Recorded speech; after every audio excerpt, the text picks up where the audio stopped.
ज्योतिरादित्य सिंधिया और दिग्विजय सिंह, इन दोनों राजनेताओं की बीते सप्ताह एक ऐसी तस्वीर निकलकर सामने आई जिस तस्वीर पर अब पूरे देश के सियासी जगत ने चर्चा शुरू कर दी है।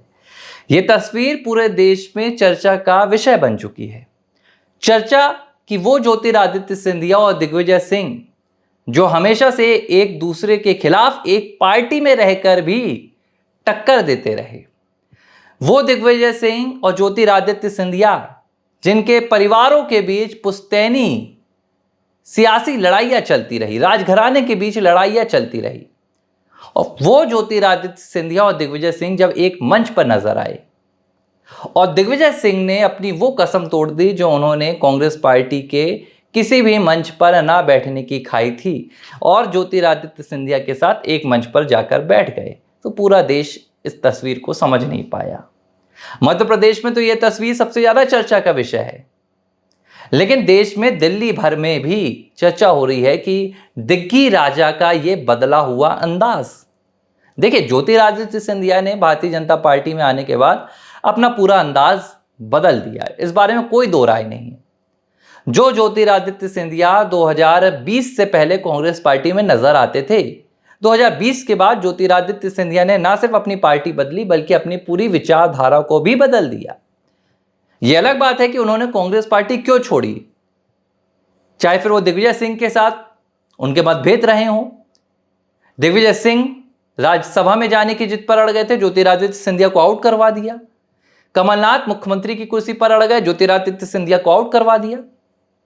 कांग्रेस पार्टी के लगातार अपमानित किए जाने के बाद और ज्योतिरादित्य सिंधिया की काबिलियत को दरकरार किए जाने के बाद ज्योतिरादित्य सिंधिया ने भारतीय जनता पार्टी का दामन थाम लिया था और फिर वो राज्यसभा पहुंच गए थे, केंद्र में मंत्री बने, फिर दूसरी बार इस बार लोकसभा चुनाव जीत कर आए और एक बार फिर से केंद्रीय मंत्री बने। इस बीच दिग्विजय सिंह के साथ उनकी तकरार हमेशा से चालू रही। एक मुझे याद है कि जब राज्यसभा में ज्योतिरादित्य सिंधिया और दिग्विजय सिंह एक साथ आए, ज्योतिरादित्य सिंधिया के नाम के बाद दिग्विजय सिंह का नाम आया, तो दिग्विजय सिंह ने तंज कसते हुए कहा कि आप तो महाराज हैं, वाह महाराज वाह महाराज। लेकिन दोनों के बीच कोई बातचीत नहीं हुई। लेकिन बीते सप्ताह मध्य प्रदेश के भोपाल में दिग्विजय सिंह भी एक जगह मौजूद थे, ज्योतिरादित्य सिंधिया भी। ये दोनों राजनेता एक ही जगह पर मौजूद थे और जब ज्योतिरादित्य सिंधिया ने देखा कि दिग्विजय सिंह नीचे बैठे हुए हैं मंच से और ज्योतिरादित्य सिंधिया को मंच पर बैठना था, तो उन्होंने दिग्विजय सिंह को मंच पर बुला लिया। अब आप समझिए, पूरी कहानी की शुरुआत यहां से होती है। अप्रैल महीने में 2025 में एक कार्यक्रम हुआ था मध्य प्रदेश में कांग्रेस पार्टी का, और इस कार्यक्रम में मंच पर बैठने को लेकर आपस में घमासान मच गया था। उस दिन दिग्विजय सिंह ने कसम खा ली थी कि मैं कांग्रेस पार्टी के किसी भी राजनीतिक या किसी भी मंच पर नहीं बैठूंगा। कुल मिलाकर उन्होंने ये कसम खाई थी कि मैं मंच पर ही नहीं बैठूंगा।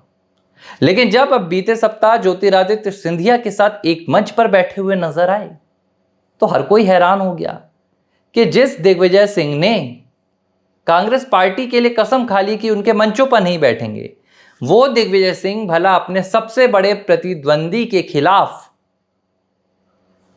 जिनके खिलाफ उन्होंने पूरी राजनीतिक लड़ाई लड़ी, कांग्रेस पार्टी में रहते हुए भी, कांग्रेस पार्टी के बाहर भी, उनके साथ मंच पर कैसे बैठ गए। दिग्गी राजा और ज्योतिरादित्य सिंधिया की क्या एक नई दोस्ती की कहानी है? यह हर कोई अब सवाल पूछ रहा है और किसी को समझ में नहीं आ रहा है कि इस दोस्ती के मायने क्या हैं। भाई, दिग्विजय सिंह का जो राजनीतिक सफर है वो तो लगभग खत्म हो गया है। दिग्विजय सिंह का नाम आज भारतीय जनता पार्टी सिर्फ इसलिए लेती है कि मध्य प्रदेश में भारतीय जनता पार्टी दिग्विजय सिंह के उन काले कारनामों को गिना सके जो उन्होंने अपने 10 साल के शासनकाल में किए थे। चाहे फिर वो बिजली की व्यवस्था हो, चाहे वो सड़कों के खस्ता हाल हो, चाहे वो सरकारी दफ्तरों में भ्रष्टाचार के मसले रहे हों। इसके अलावा मध्य प्रदेश की राजनीति में दिग्विजय सिंह का नाम कहीं सुनाई नहीं देता है। इस बार कहा गया कि भाई दिग्विजय सिंह अपना आखिरी लोकसभा चुनाव लड़ रहे हैं तो भावनात्मक उन्हें मतदान मिल सकते हैं, वो भी नहीं हुआ।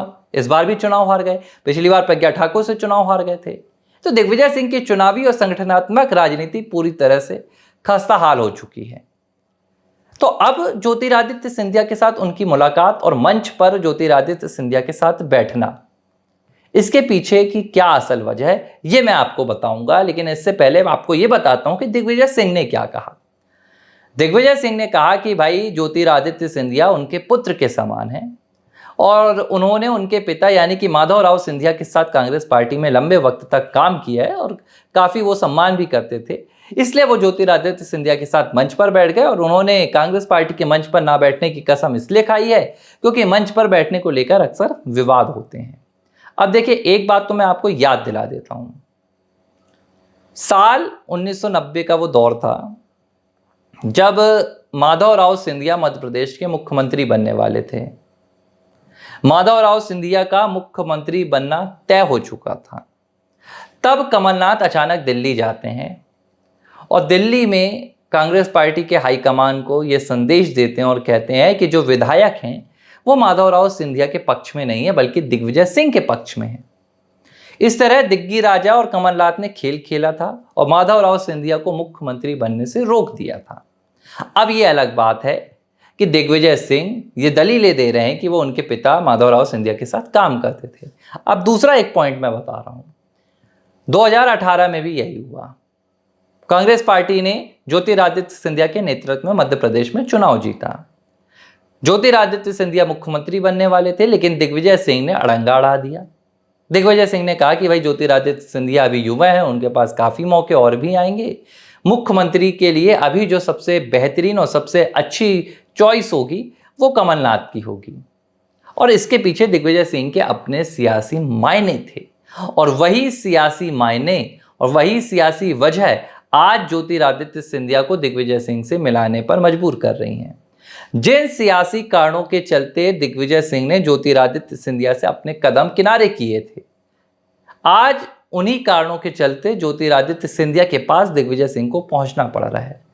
और ये वजह है दिग्विजय सिंह के बेटे राघवगढ़ के विधायक जयवर्धन सिंह। जब 18 महीनों की कमलनाथ की सरकार मध्य प्रदेश में बनी थी तो जयवर्धन सिंह उनमें सबसे युवा मंत्रियों में से एक थे। 2023 में जब मध्य प्रदेश में चुनाव हुए तो करीब 4000 वोटों के फासले से ही राघवगढ़ से जयवर्धन सिंह जीत कर आए थे। और इस फासले के बाद जब मध्य प्रदेश में मात्र 65 सीटों पर कांग्रेस पार्टी आकर थम गई तो राघवगढ़ से जयवर्धन सिंह ने अपना राजनीतिक जो पूरा एंगल है चेंज कर दिया। वो बागेश्वर धाम के पीठाधीश्वर धीरेन्द्र कृष्ण शास्त्री की यात्राओं में नजर आने लगे। वो प्रधानमंत्री की कई नीतियों पर समर्थन करने लगे। उन्होंने हिंदूवादी अपनी विचारधारा को सामने लाना शुरू कर दिया। अब देखिए, दिग्विजय सिंह एक ऐसे नेता जिन्होंने अपनी पूरी राजनीति एंटी हिंदू विचारधारा के साथ की, आरएसएस के खिलाफ की, बीजेपी के खिलाफ की। लेकिन उनके बेटे अब हिंदू हार्डकोर सॉफ्टकोर की राजनीति कर रहे हैं और धीरे धीरे अपनी पैठ जमा रहे हैं।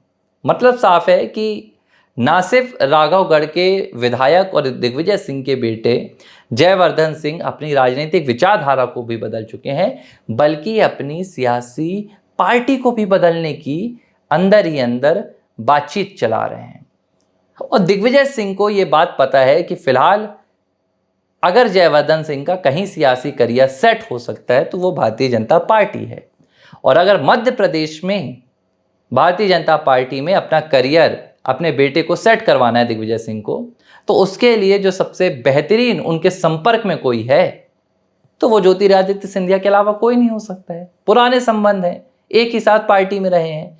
तो अगर आप अपने बेटे को सेट कराना है तो किससे संपर्क साधा जाए? तो ज्योतिरादित्य सिंधिया से उन्होंने नज़दीकी बढ़ानी शुरू कर दी है। अब देखिए, ये बात आप कहेंगे कि भाई ऐसा कैसे हो सकता है, लेकिन अगर आप जयवर्धन सिंह की पिछली कुछ एक्टिविटीज़ पर नज़र रखेंगे, आप पिछले उनके कुछ महीनों के बयान देखिए, आप पिछले कुछ महीनों के उनके अभियान देखेंगे तो आपको साफ नजर आएगा कि ये झुकाव भारतीय जनता पार्टी की तरफ है। और दिग्विजय सिंह देखिए जानते हैं कि अब उनकी राजनीति खत्म हो चुकी है, लेकिन कांग्रेस पार्टी भी मध्य प्रदेश में खत्म हो चुकी है। तो अपने बेटे को दलदल में डालने से अच्छा है कि अपने बेटे का जो सियासी करियर है वो सेट किया जाए। अब देखिए, ये तो देखने वाली बात होगी कि क्या भाजपा राघवगढ़ के विधायक को, जयवर्धन को, जो दिग्विजय सिंह के बेटे हैं, उनको पार्टी में सम्मान दे पाएगी। हालांकि भाजपा कभी भी ऐसा काम नहीं करती है। भाजपा विचारधारा को देखती है। अगर आपकी विचारधारा में परिवर्तन आ गया है तो भारतीय जनता पार्टी स्वागत करती है। और सिर्फ ये दिग्विजय सिंह के साथ नहीं हो रहा है, कमलनाथ भी अपने बेटे को धीरे से भारतीय जनता पार्टी के भीतर भेजने की तैयारी कर रहे हैं। और इस बात से कोई बेखबर है तो दिल्ली में बैठे राहुल गांधी हैं। राहुल गांधी को कोई भी खबर नहीं है कि मध्य प्रदेश में क्या हो रहा है। दिग्विजय सिंह और कमलनाथ दोनों अपने अपने बेटे को लेकर चिंतित हैं। जाहिर सी बात है भाई, मैडम सोनिया ने तो अपने बेटे को आगे बढ़ाने के लिए पूरी कांग्रेस पार्टी सौंप दी, तो क्या दिग्विजय सिंह और कमलनाथ को अपने बेटे को आगे बढ़ाने का कोई हक नहीं है? भाई बिल्कुल हक है।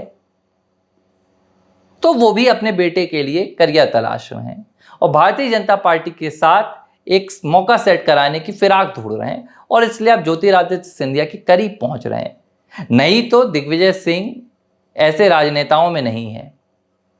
दिग्विजय सिंह कभी भी भारतीय जनता पार्टी के पक्ष में बोलने की गलती नहीं कर सकते हैं। जिस ज्योतिरादित्य सिंधिया को लेकर दिग्विजय सिंह ने पूरे मध्य प्रदेश में कांग्रेस की सरकार गिरवा दी, आज उन्हीं ज्योतिरादित्य सिंधिया को अपने बेटे के समान बता रहे हैं, तो इसमें अंदर ही अंदर पकती हुई एक बहुत खुशबूदार खिचड़ी की बू आती है, महक आती है। बू क्यों खाऊंगा? यही कर रहे हैं दिग्विजय सिंह, और यही वजह है कि ये तस्वीर चर्चाओं में आ गई है। यही वजह है कि ज्योतिरादित्य सिंधिया, जो इस बात को जानते हैं कि कांग्रेस पार्टी को अब कैसे तोड़ना है, उन्होंने दिग्विजय सिंह को बाकायदा मंच पर बुलाया। और देखिए, ज्योतिरादित्य सिंधिया को लेकर मैं एक बात बता दूं कि सिंधिया का बर्ताव पूरी तरह से बदल चुका है। कांग्रेस पार्टी छोड़ने के बाद उन्होंने एक अलग तरीके से ही काम करना शुरू कर दिया है। उन्होंने तमाम लोगों से जिनके साथ उनके रिश्ते बेहतर नहीं थे, उनसे भी बातचीत करनी शुरू कर दी है। लेकिन दिग्विजय सिंह के साथ उनका ये व्यवहार और ये तस्वीर कई बड़े राजनीतिक मायनों की ओर इशारा करती है, और जो सबसे बड़ी वजह है वो है दिग्विजय सिंह के बेटे जयवर्धन सिंह। एबीसी हिंदी न्यूज, आज ही जुड़िए हर खबर के साथ।